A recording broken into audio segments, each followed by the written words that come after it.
সহজ, আপনারা শুনলেই বুঝতে পারবেন। এক সাহাবী আল্লাহ রাসূল সাল্লাল্লাহু আলাইহি ওয়া আলিহি ওয়াসাল্লামের কাছে এসে তিনি বললেন, ইয়া রাসূলুল্লাহ হালাকতু ইয়া রাসূলুল্লাহ, হে রাসূল আমি তো শেষ। রাসূল সাল্লাল্লাহু আলাইহি ওয়াসাল্লাম বললেন, ওমা আহলাকা, কি হয়েছে তোমার? তো সে বলে, ওয়াকাআতু আলা ইমরাআতি ফি রমাদান, আমি তো রমজান মাসের দিনের বেলায় আমার স্ত্রীর সাথে মেলামেশা করে ফেলছি, একেবারে ফাইনাল মেলামেশা, আমার সিমেন আউট হয়ে গেছে বডি থেকে। এজন্য সে অস্থির হয়ে রাসূল সাল্লাল্লাহু আলাইহি ওয়াসাল্লামের কাছে এসে, ইয়া রাসূল আমি তো শেষ, আমারে বাঁচান, আমারে বাঁচান। আমি আপনাদেরকে বোঝাচ্ছি হচ্ছে ফ্লেক্সিবিলিটি, ইসলাম যে কতটা ফ্লেক্সিবল এটা আগে মাথায় রাখেন, যে what is the essence of flexibility in ইসলাম।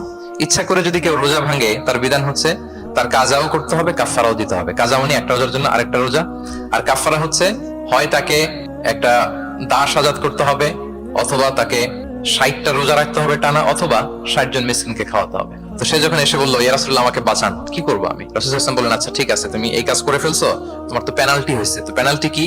তো বলে যে, রাসূল সাল্লাল্লাহু আলাইহি ওয়াসাল্লাম বলেন যে তুমি একটা দাস আজাদ করে দাও। বলে, ইয়া রাসূলুল্লাহ এই সক্ষমতা আমার নাই, আমি দাস আজাদ করবো কোত্থেকে?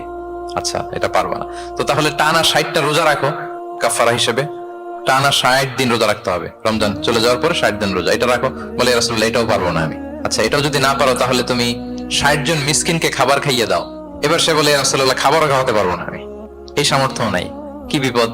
দাস আজাদ এটাও পারবা না, টানা 60টা রোজা এটাও পারবা না, 60 জন মিসকিনকে খাবার দিবা তাও পারবা না, তো কি আর করা? বসো, এক পাশে বসো। বসে আছেন, উনি অন্যান্য কাজ সারতেছেন। হঠাৎ এক ঝুড়ি খেজুর রাসূল সাল্লাল্লাহু আলাইহি ওয়াসাল্লামের কাছে আসলো, এক ঝুড়ি সাদাকার খেজুর।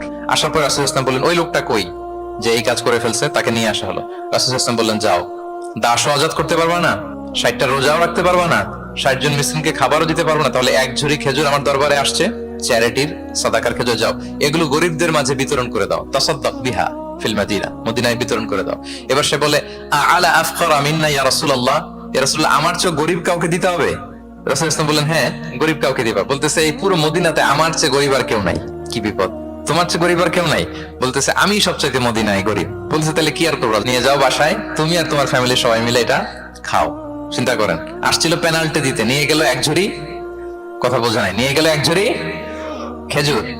দেখেন what is the flexibility of Islam. Islam কতটা ফ্লেক্সিবল, মানুষের সুবিধা অসুবিধাকে ইসলাম কতটা গুরুত্ব দেয়। আমরা ইসলামকে বোঝানোর ক্ষেত্রে, এক্সপ্লেইন করার ক্ষেত্রে এগুলো মাথায় রাখি না। তাহলে ইসলামের এই যে ফ্লেক্সিবিলিটি যখন কোনো নন মুসলিম দেখে, এই হাদিস যদি কোনো নন মুসলিম পড়ে, আপনি বলেন সে কি আর অন্য ধর্মে থাকতে পারবে? যে একটা ধর্ম এত ফ্লেক্সিবল হয় কি করে, এত ফ্লেক্সিবল? এভাবে আপনি যদি দেখেন যে রাসূল সাল্লাল্লাহু আলাইহি ওয়াসাল্লাম খুব সহজ করে দিন ইসলামকে বুঝতে